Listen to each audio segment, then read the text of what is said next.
Hi, Akash Mehta, Physics faculty at Akash and Baiju. Welcome you all in this session where we will be discussing the questions from Physics section asked in Akash Open Mock Test Paper 1. Dear students, the importance of solving these mock tests in the journey of JEE Advanced, which are very similar in level and in difficulty with the actual JEE Advanced paper, cannot be overemphasized. So rather than taking much of your time, let us directly delve into the task at hand and start solving the questions here. Let us go to the question number 1. The question number 1. It says that a football of radius r is kept on a hole of radius small r, made on a plank kept horizontally. As shown and as mentioned in the question, radius of hole is smaller than the radius of football. Plank is now accelerated horizontally with the acceleration a0, the maximum value of a0, so that football does not move out of the hole satisfies. So, dear students, in this question we are supposed to find the condition on the acceleration, horizontal acceleration, that what is its value up to which the football will stay inside the hole. That means at one value of acceleration a0, the football will try to kind of topple in frame of the hole made in the plank. At that moment, if we draw the FBD of the football, it will be like a normal force will be acting from the point of contact with the rim of the hole. mg, that is the weight of the football, and in frame of plank, if we see it, there will be another pseudo force acting at the center of the football, which will be equal to ma0. Now, when the football will just try to come out of that hole, the torque before that situation, the torque about the point O at which the football is in connection with the rim, will just be balancing each other. That means till that condition, if I call this distance x and this is r, m a0 x should be equal to mg into r. From here we can find that a0 at that moment will be equal to g times r upon x, where x is nothing but under root of r square minus r square. So from the given options we can see that the correct option for this question will be option C. Now let us move to the next question that says a light disc made of aluminium, a non-magnetic material, is kept horizontally and is rotating about a vertical axis as shown. Now, a strong magnet is held vertically above a point away from the axis as shown. The disc will, and in the options we are given different situations as outcome of the process. Option A says that the disc will continue to rotate with the same angular speed. Option B says that it will slow down and finally stop. Option C says that it will speed up and the temperature will rise. And option D says that it will slow down and its temperature will decrease. Dear students, if we see the disc in its top view, on the disc, there will be a region where magnetic field intensity will be significantly more than the other regions on the disc. Let us call this region A and the other region we can identify with letter P. Now, as the disc rotates, the regions on the disc with the lower field intensity will enter into the region of higher field intensity, and the regions on the disc simultaneously with the higher field intensity will enter into the regions of lower field intensity. So this process will cause this flux change, will induce an EMF which will cause the generation of eddy currents on the disk. These eddy currents, as they will flow on the surface of disk, they will cause the heat loss. This heat loss will be resulting into the decrease in kinetic energy of the disk. That means we can say that as the disk rotates, its speed is going to slow down and the temperature will rise. So from the given options, we can see that the option that matches best to our question for the answer is option B. Let us move on to the next question. Question number 3. It says that consider a step pulley carrying 2 blocks, each of mass m as shown. Moment of inertia of the pulley above the axis is I. The system is released from rest. The speed of block A when the block B descends through a height h will be. So in question it is given that the block B descends through a height h. Now from the given geometry we can see that if block B moves down a height h, the block A will move up a height h into R1 upon R2. So as R1 is lesser than R2, we can say that B will move a larger distance downwards in comparison to the distance moved by A in upward direction. Or in other words, we can say that there will be a loss of potential energy in the system due to the movement of mass A and B. Now, this loss in potential energy will be equal to mg into h to 1 minus R1 upon R2. This loss in potential energy will result into the gain of kinetic energy of the system. Now, the gain in kinetic energy of the system, I can write it as I system omega square, where I system is nothing but moment of inertia of the pulley plus the equivalent moment of inertia of the mass A plus the equivalent moment of inertia of the mass B. So here we can say that omega square will be equal to 2 times mgh into 1 minus R1 upon R2 divided by I system or I plus mr1 square plus mr2 square. But dear students, here we are having angular velocity only, but as per the question we are supposed to calculate the velocity or the speed of block A. The speed of block A can be calculated as omega into R1. Now substituting the value of omega from here and multiplying it with R1, we can very well find out the value of speed of A as given in the expression in option D here. Now let us move to the next question, that is question number 4, and it says that a square coil of side length A having n turns and negligible resistance,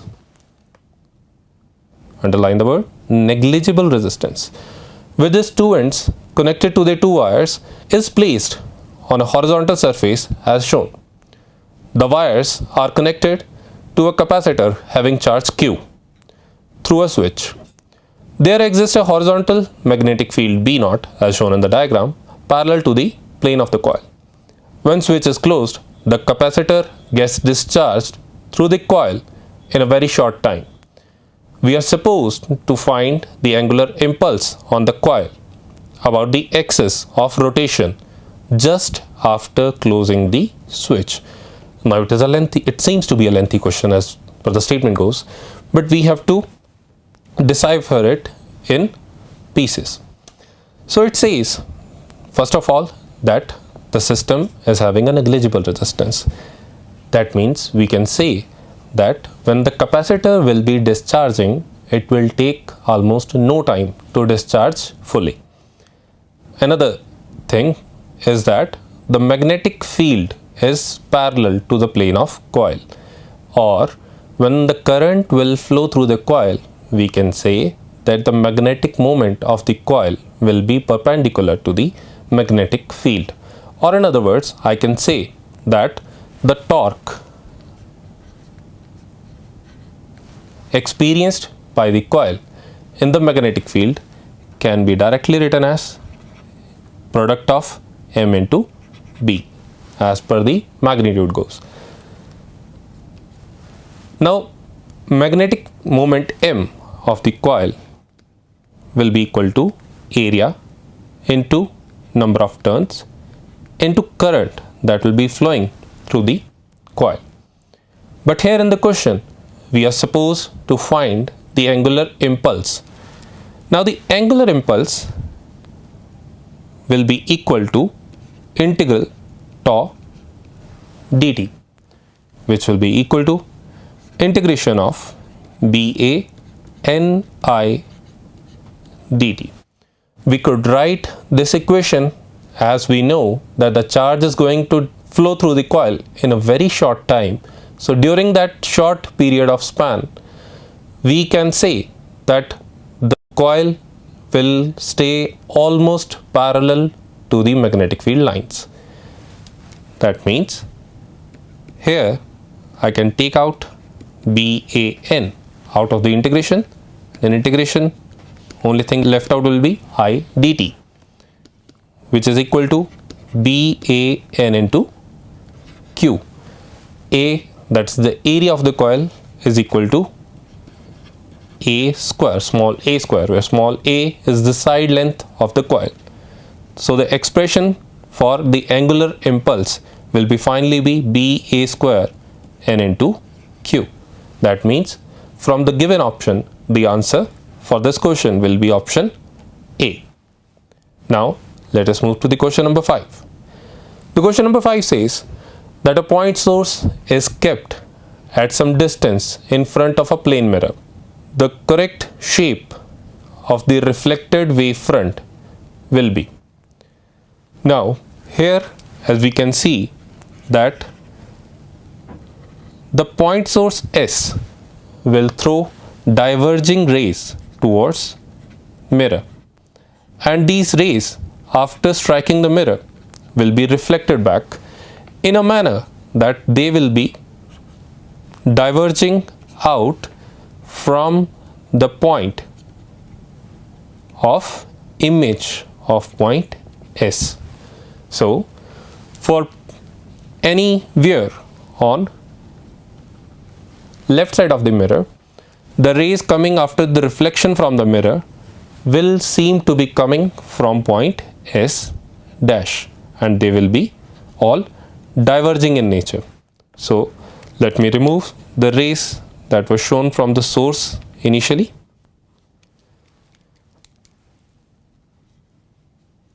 Now due to these diverging nature of the rays that are coming to the viewer from the mirror, the wavefront formed will be as a surface cutting these rays perpendicular at every point, or very similar to the one shown in option C. So the next question, we are given that a vertical U-tube of uniform cross section contains a liquid of density rho naught. Now a liquid of density rho 1 is filled in the right arm with its column length H1 as shown there. What length of the liquid column, rho 2 shown as H2 in the diagram, will be filled in the left arm so that upper surface in both the arms are at same horizontal level. Now if we see in the diagram,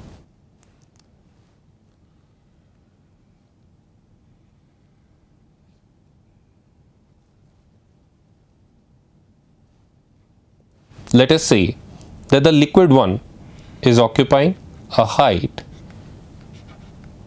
h1, while at the same time liquid 2 is occupying a height h2. We can see here that the length h1 minus h2 will be occupied by the liquid of density rho naught.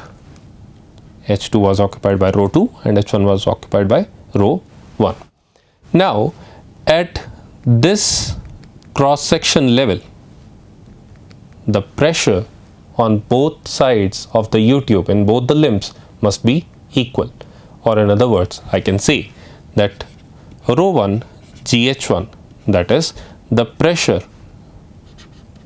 till section AA dash on the right side of the U-tube must be equal to rho 2 GH2 plus rho naught G H1 minus H2. Now from this expression we are supposed to calculate the value of H2. So after calculating the value of H2, we will find H2 to be equal to rho naught minus rho 1 divided by rho naught minus rho 2 into H1, that is given in the option B. So now let us move to the next question, that is question number 7. The question number 7, that is a multiple choice question.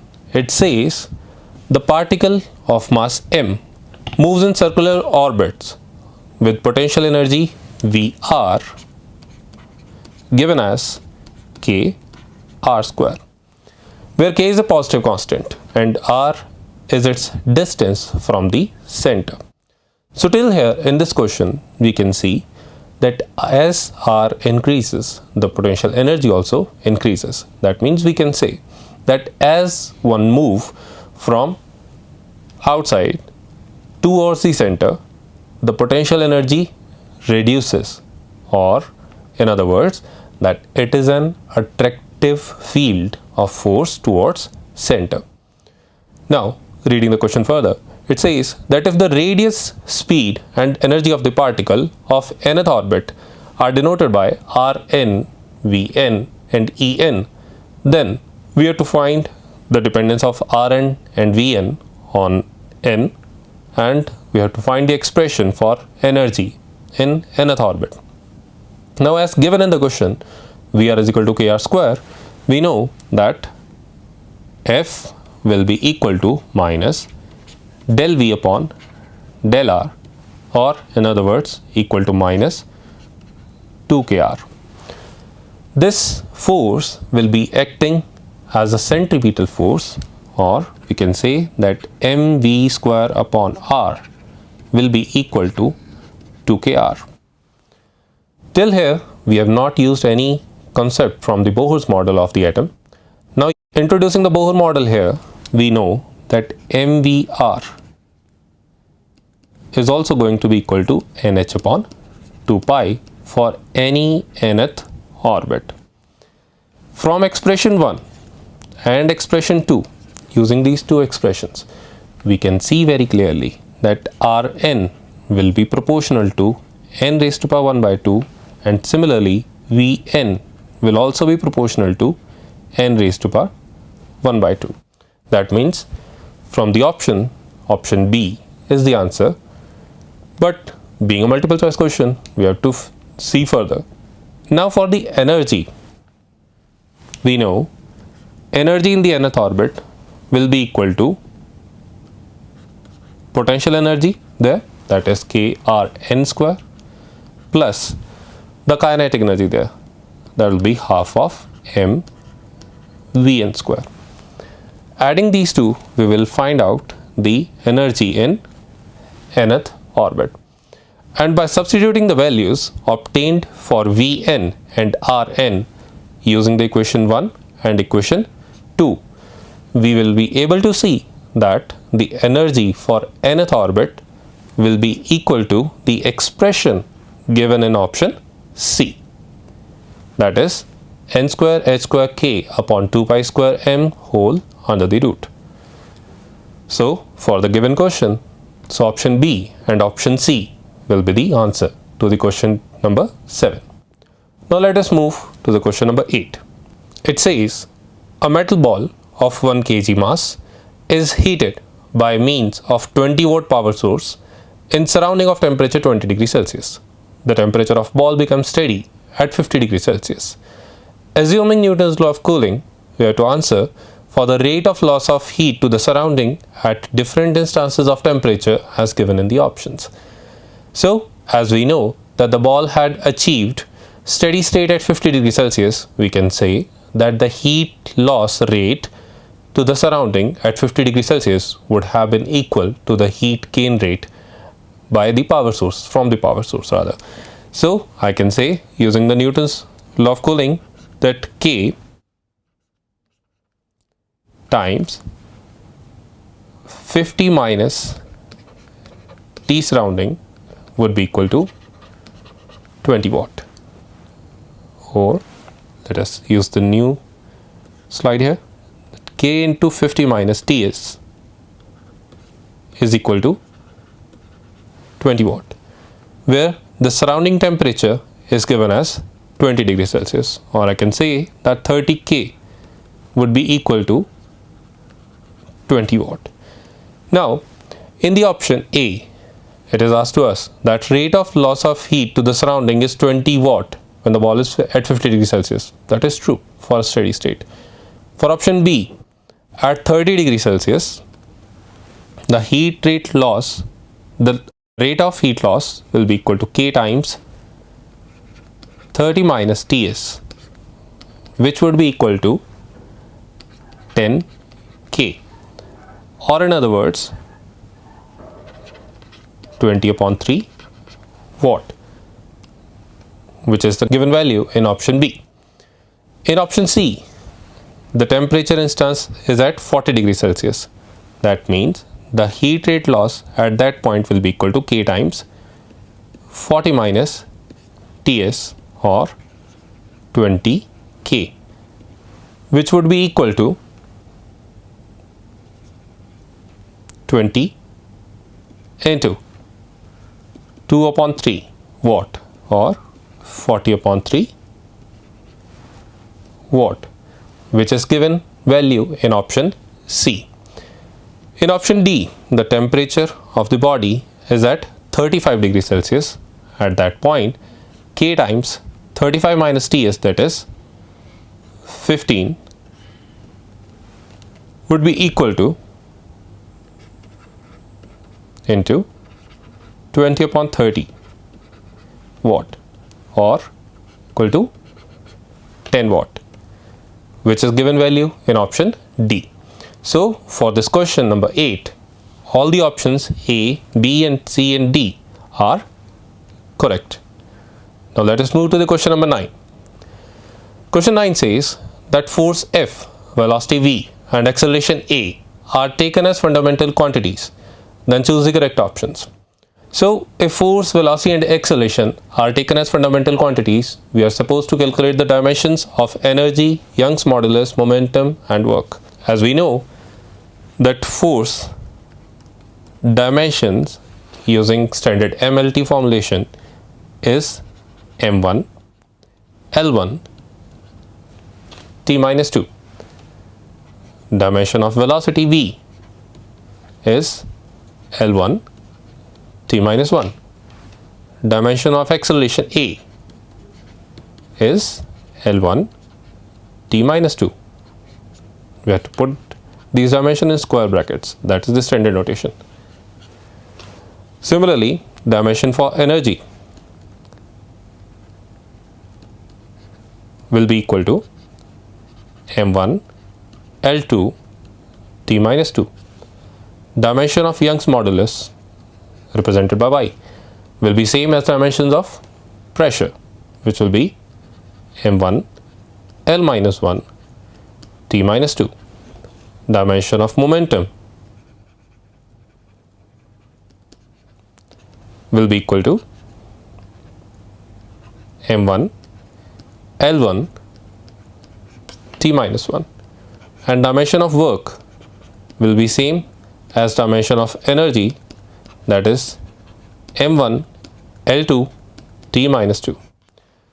Now substituting the values of dimensions for force, velocity and acceleration, you will be able to see that from the given option, option A, B and C hold good, while the option D will not be following the order.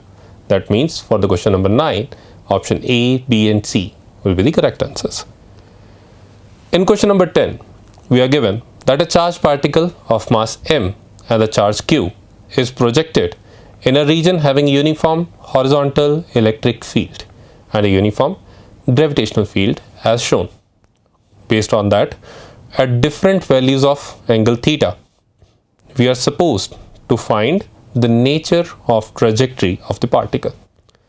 Now, as we know that the particle is subjected to a uniform electric field, so there will be a constant force q E naught acting on the particle in horizontal direction.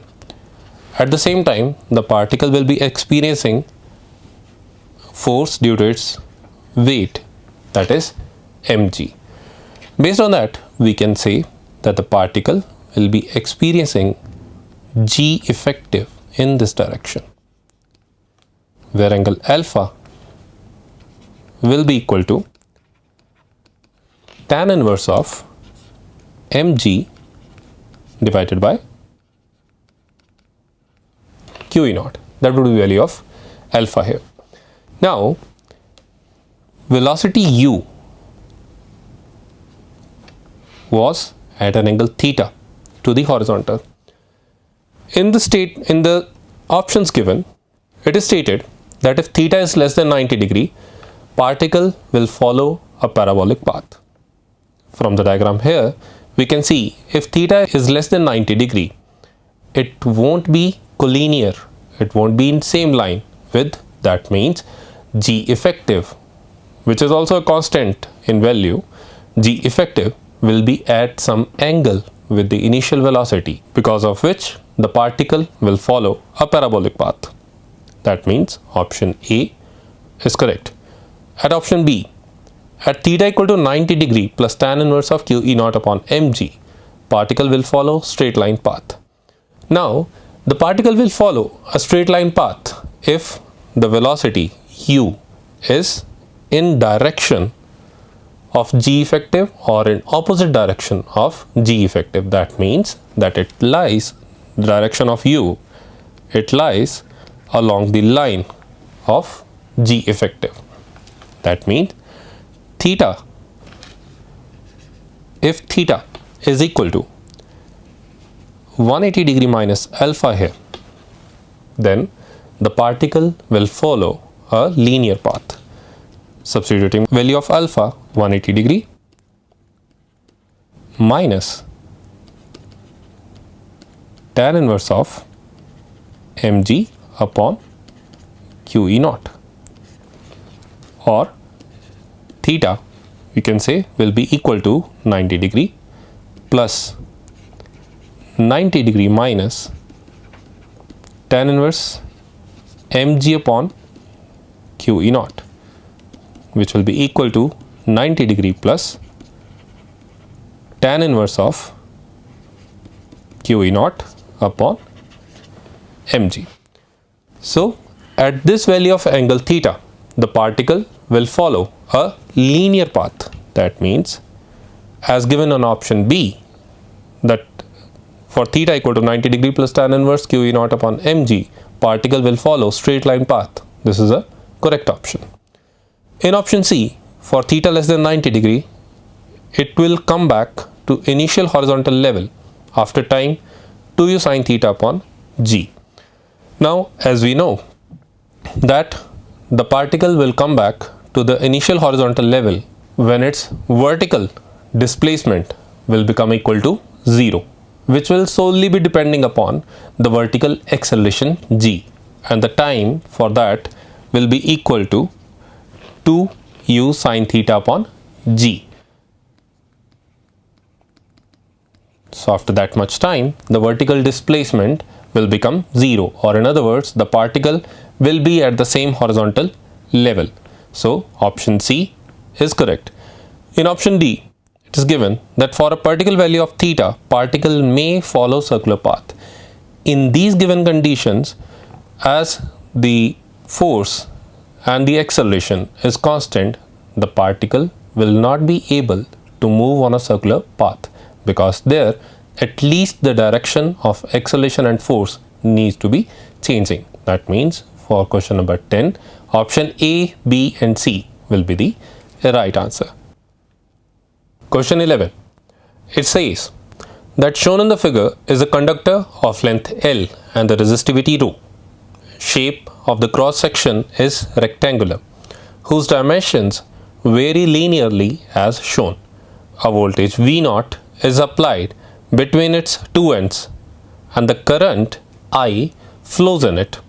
So, as shown in the diagram, it is a conductor of a very particular shape, where the cross section with its length and breadth is changing as one moves along the length of the conductor. Now, if we move a distance x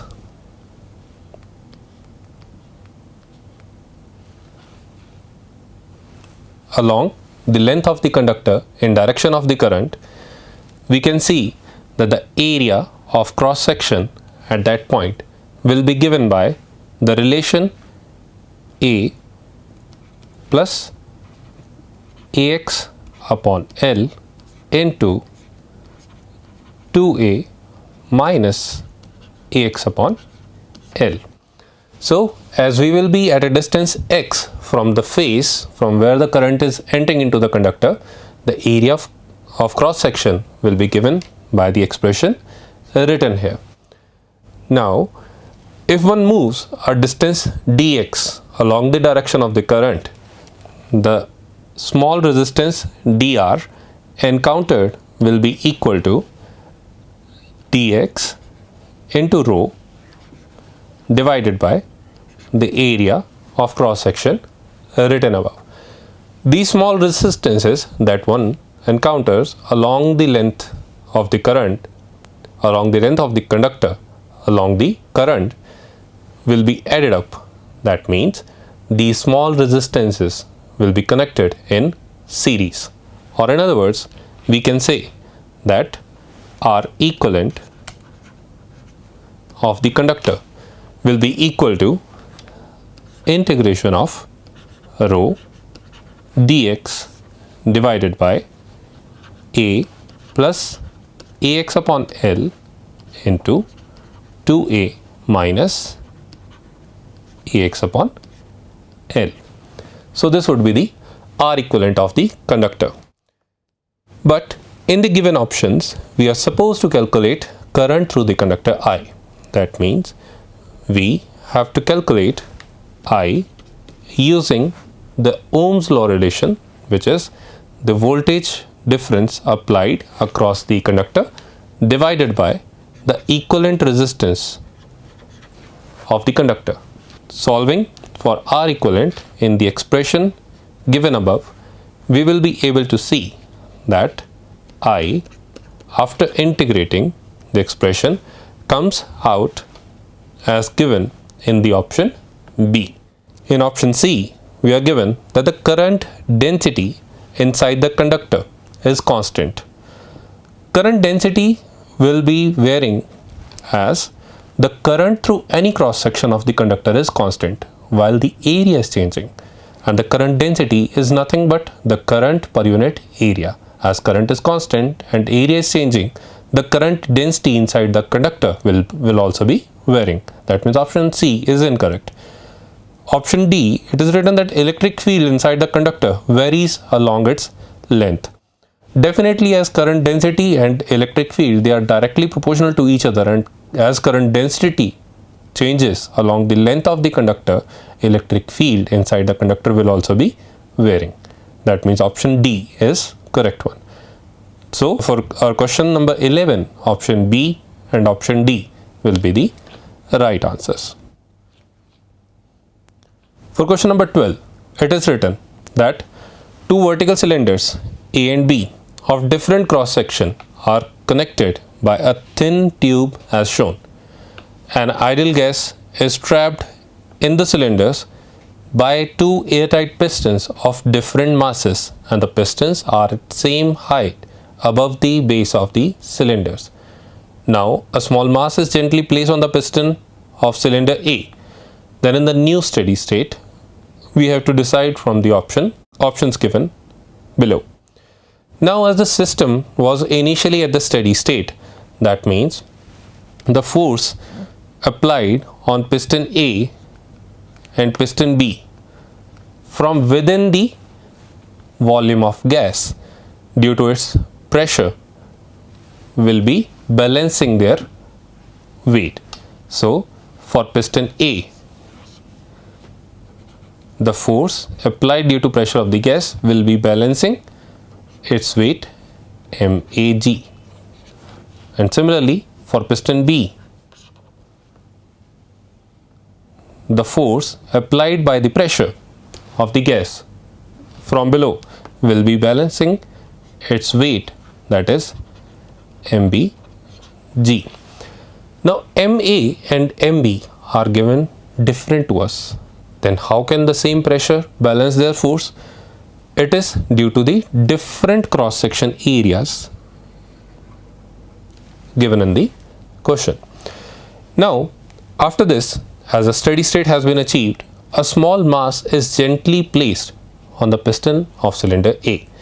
As soon as we place a small mass on piston A, there is an extra weight that needs to be balanced to keep the system at steady state. That means for balancing this system on left side, the pressure inside the volume of gas has to be increased. As this pressure tends to increase just a little bit, the pressure on the right side of the tube, that means under the piston B, also increases. This causes the piston B to move upwards as there is an imbalance of force on piston B. Now piston B starts moving upwards and piston A starts moving downwards, and this carries on till the point when A reaches at the bottommost point in its limb. After that, the piston A cannot move any further. The motion ceases there. Now from the options, in option A, it is given that the pressure of gas will be increased. Option A is incorrect, that as the pressure will tend to increase, but it may not increase significantly. Just because of that insignificant increment, pressure will rather stay the same. In option B, it is given that the pressure of the gas remains unchanged. That is correct. In option C, it is given that the pistons will not be at same height. Definitely. In option D, it is written that the pistons will again be at the same height. That is not correct. So for question number 12, option B and option C would be the right answers. Question number 30. It says that a block of mass 1 kg is kept on a rough inclined plane as shown. Coefficient of friction between the block and the plane is 0.5 and a horizontal force F is equal to 10 upon root 3 newtons is applied on the block. Calculate the friction force acting on the block. So friction force comes into play if this block will be having a tendency to slip along the plane downwards or upwards. So let us first draw the FBD of the block. So there will be a force F, that is 10 upon root 3 Newton acting on the block. Then there will be a component of the weight mg sine theta acting downward along the plane. Another component of the weight mg cos theta acting perpendicular to the plane, and a normal force along with friction. Let us say the friction is in upward direction. Now, if we divide the force capital F, that is 10 upon root 3 Newton, in its components, we will be able to see that the component along the plane of the force 10 upon root 3, that means 10 upon root 3 cos 30 degree, will be equal to 5 Newton. This component of the force capital F will be balancing the other component of weight along the plane, that is mg sin theta, which also incidentally is equal to 5 Newton. As along the plane there is no force that is creating any tendency for the block to slip along the plane, there won't be any tendency for the block to slip on this plane.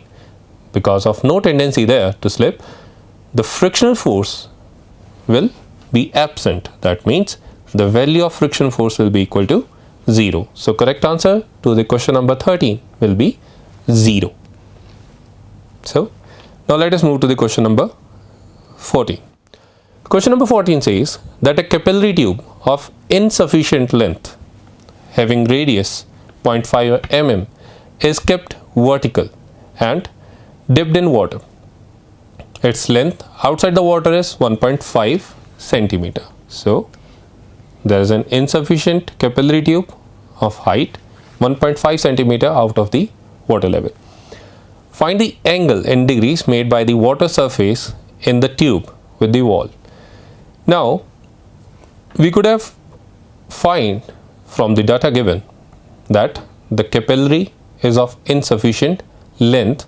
So in the question it is already mentioned that it is of insufficient length, so we can use that fact straightforward. Otherwise we could have find it that the sufficient length in the given set of data for the capillary would have been 3 centimeter, but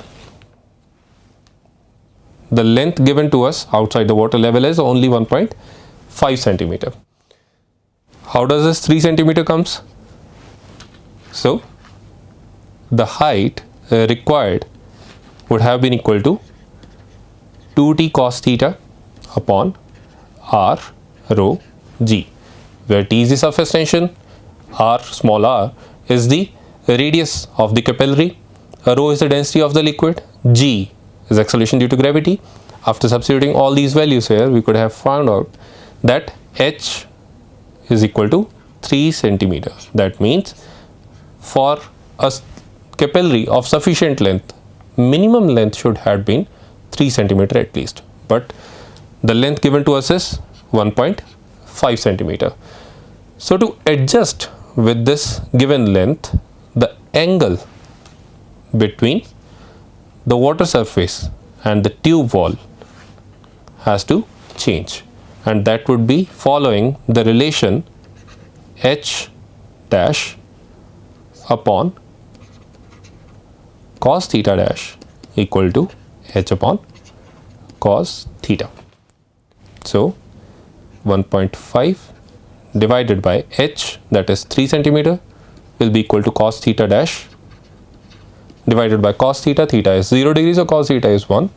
So from here we can see that cos theta dash will be equal to 1 by 2, or theta dash will be equal to 60 degrees. As we have to mark the answer in degrees, so 60 will be the correct answer to this question. Now let us move to the question number 15. It says one end of a spring of negligible unstretched length. So spring with a negligible unstretched length and a spring constant K is fixed at origin. A point mass M carrying a positive charge Q is attached at the other end.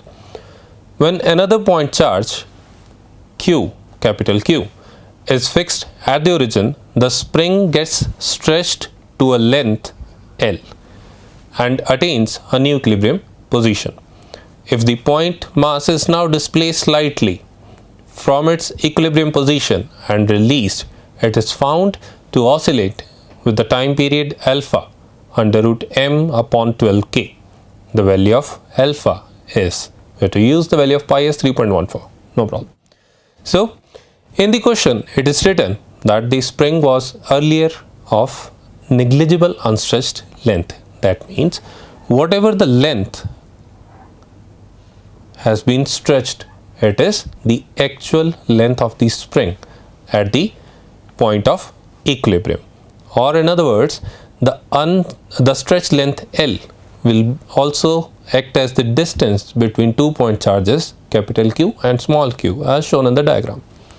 So at the equilibrium position, we can say that K Q upon L square, that is the Coulomb force, must have been balanced by the force due to stretching of spring, which will be equal to small k into L. So these two forces must be balancing each other at the point of equilibrium. Now if we shift the charge small q a little bit towards right side by a distance x, the force due to spring will become equal to k into L plus x, while at the same time the force due to charge capital Q will become equal to kqq upon L plus x square. Because of this, the resultant force on the charge small q will become equal to k L plus x minus k capital Q small q upon L plus x whole square in left direction. This expression I can also write as k into L to 1 plus x upon L minus k upon L square into 1 plus x upon L raised to power minus 2. So the resultant force towards left will be equal to k L into 1 plus x upon L minus kqq upon L square into 1 minus 2x upon L, using binomial expansion and neglecting the higher order terms. So by substituting the value of kqq upon L square as kl, we will find out here that the resultant force towards left will become equal to 3 small k, that is the spring constant, into x. Now at the beginning of the question we had moved the charge small q by a little amount x towards right. Because of that displacement, a leftward force of magnitude 3kx has developed on the charge small q. From this we can say that the time period will be equal to 2 pi under root mass of the charged particle divided by the coefficient of force written here, that is 3k, using parallel to SHM. By substituting the value as 4 pi m upon 12k, just to bring it similar to the expression required here in the question, we will find out alpha as equal to 4 pi, and after substituting the value of pi as 3.14, you will be able to see that alpha will be equal to 12.56. So now to the question number 16. The question 16 says that consider 1 mole of helium gas enclosed in a container at initial pressure P0 and volume V0. It expands isothermally to the volume 3V0. That means the pressure would have gone to P naught by 3 as the process is isothermal. After this, the gas expands to the volume 6 V naught under a process given by P equal to kV square, which is a polytropic process. So because of that process, the pressure would have been equal to 4 P naught upon 3. Now K is a constant here, and it is asked that if total work done by the gas during both the processes is alpha P naught V naught, then find the value of alpha using value of natural log of 3 to be 1.0986. So as the first process is isothermal, we can say that the work done in process 1 will be equal to P naught V naught ln ratio of volumes, that is ln 3 ln V2 upon V1. Work done in the second process, which is an polytropic process with the polytropic coefficient minus 2. The work done will be equal to P1 V1, which will be nothing but P naught V naught minus P2 V2, which will be equal to 8 P naught V naught divided by n minus 1, where n is minus 2. So the work done in the second process will be equal to 7 upon 3 P naught V naught. So the total work done during the whole process will be equal to W1 plus W2, or in other words P naught V naught into ln 3 plus 7 upon 3.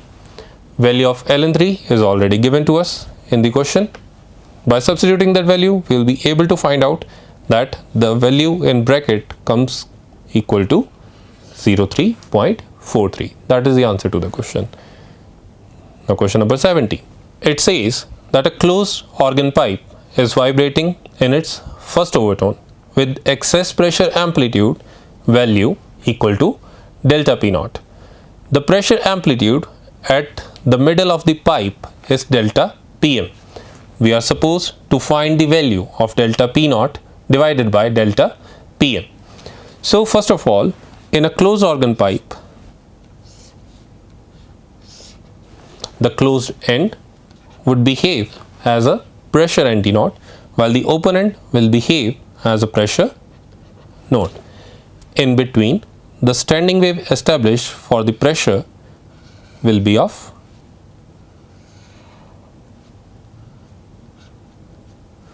this nature. That means at a point there would be a node and there would be an antinode along the length of the pipe. Now, writing an expression for the standing wave at a distance x from the closed end, we can say that delta P will be equal to delta P naught cos of kx sine omega t. Here we can see that 3 lambda by 4 is equal to L, as the pipe is oscillating in first overtone. So lambda will be equal to 4L by 3, or K, which is 2 pi by lambda, will be equal to 3 pi by 2L. Now from this, delta P will become equal to delta P naught into cos of 3 pi x upon 2L sine omega t.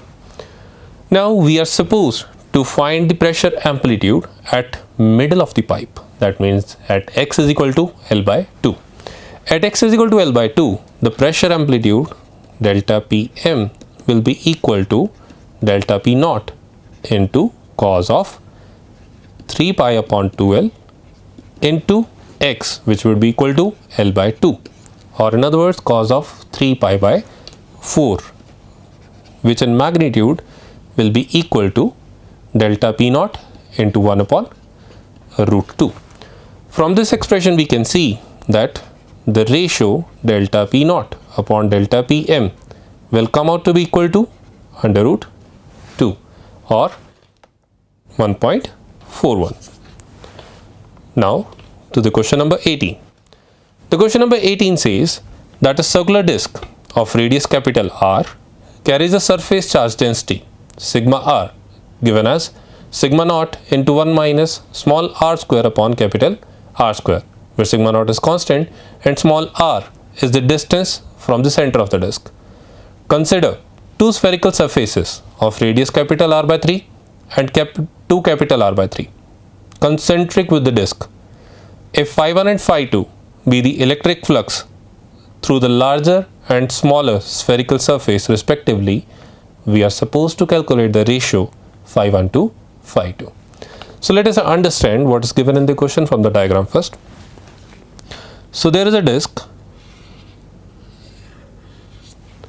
on which the surface charge density varies as one moves from the center outward, right? If I have a top view of this disk, I can divide the disk into small circular rings of thickness dr, and that ring of width dr would be having a surface charge density given by sigma r equal to sigma naught 1 minus r square upon capital R square. So the charge contained on that ring will be equal to 2 pi r dr to sigma r. Now, as it is given that there are two spherical surfaces concentric with the disk,